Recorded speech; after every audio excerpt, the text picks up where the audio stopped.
Price lord. ಇಂದಿನ ಕರ್ತನ ವಾಗ್ದಾನ ವಚನ 1 ಸಮುವೇಲ 2ನೇ ಅಧ್ಯಾಯ 9ನೇ ವಾಕ್ಯ. ಆತನು ತನ್ನ ಭಕ್ತರ ಹೆಜ್ಜೆಗಳನ್ನು ಕಾಯುವನು.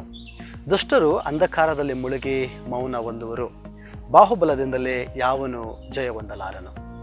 ಕ್ರಿಸ್ತನಲ್ಲಿ ಪ್ರೀತಿಯ ದೇವಜನರೇ, ನಾನು ಮತ್ತು ನೀನು ಹಾದು ಹೋಗುವಂಥ ಈ ಕ್ರಿಸ್ತಿಯ ಜೀವಿತದಲ್ಲಿ ನಾವು ಅನೇಕ ಸಾರಿ ನಿರಾಶರಾಗಿ ಸೋತು ಹೋಗುವಂಥ ಪರಿಸ್ಥಿತಿಗಳು ಬರುವಂಥ ಸಂದರ್ಭಗಳಲ್ಲಿ ಕರ್ತನು ನಮ್ಮನ್ನು ಗಮನಿಸ್ತಾ ಇಲ್ಲ ಅಥವಾ ನಮ್ಮ ಪ್ರಾರ್ಥನೆಯನ್ನು ಕೇಳ್ತಾ ಇಲ್ಲ, ನಮ್ಮ ಪ್ರಾರ್ಥನೆಗೆ ಉತ್ತರ ಕೊಡ್ತಾ ಇಲ್ಲ ಎಂಬುದಾಗಿ ನಿರಾಶರಾಗುವಂಥ ಅನೇಕ ಪರಿಸ್ಥಿತಿಗಳು ನಾವು ಹಾದು ಹೋಗುವಂಥ ಸ್ಥಿತಿಗತಿಗಳಾಗಿರ್ತವೆ.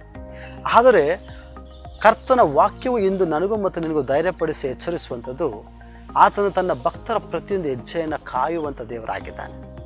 ಅಂದರೆ ನನ್ನ ಮತ್ತು ನಿನ್ನ ಪರಿಸ್ಥಿತಿಗಳು ಯಾವುದೇ ಆಗಿದ್ರೂ ಕೂಡ ಎಲ್ಲದ ಕುರಿತಾದಂಥ ಅರಿವು ಆತನಿಗಿದೆ. ಎಲ್ಲ ಪರಿಸ್ಥಿತಿಗಳಲ್ಲಿ ಕೂಡ ನಮ್ಮನ್ನು ಗಮನಿಸುವಂಥ ಕರ್ತನು ಆತನಾಗಿದ್ದಾನೆ. ಮತ್ತು ಕರ್ತನ ವಾಕ್ಯವು ನನಗೂ ಮತ್ತು ನನಗೆ ಎಚ್ಚರಿಸುವಂಥ ಮತ್ತೊಂದು ವಿಷಯ, ಬಾಹುಬಲದಿಂದಲೇ ಯಾವನು ಕೂಡ ಜಯವನ್ನು ಹೊಂದಲಾರನು ಎಂಬುದಾಗಿ. ಅಂದರೆ ಸ್ವಂತ ಪ್ರಯತ್ನದಿಂದ ಅಥವಾ ಸ್ವಂತ ಬಲದಿಂದ ಈ ಲೋಕದಲ್ಲಿ ಕ್ರಿಸ್ತಿಯ ಜೀವಿತ ನಾನು ಮತ್ತು ನೀನು ಜೀವಿಸಲಿಕ್ಕೆ ಸಾಧ್ಯವಾಗುವುದಿಲ್ಲ.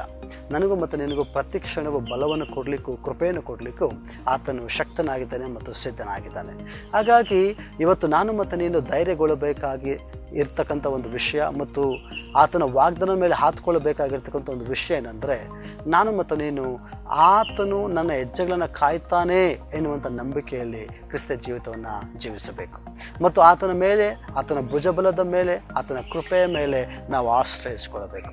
ಆ ರೀತಿಯಾಗಿ ನಾವು ಆಶ್ರಯಿಸ್ಕೊಳ್ಳುವಾಗ ಯಶಸ್ವಿಯಾದ ಕ್ರಿಸ್ತಿಯ ಜೀವಿತ ಜೀವಿಸಲಿಕ್ಕೆ ಸಾಧ್ಯ. ಹಾಗೆ ಕ್ರಿಸ್ತಿಯ ಜೀವಿತವನ್ನು ಜೀವಿಸಲಿಕ್ಕೆ ಕರ್ತನು ನನಗೂ ಮತ್ತು ನಿನಗೆ ಕೃಪೆ ಕೊಟ್ಟು ನಡೆಸುವಂತಾಗಲಿ. ಕರ್ತನ ಆಶೀರ್ವದಿಸಲಿ. ಆಮೆನ್.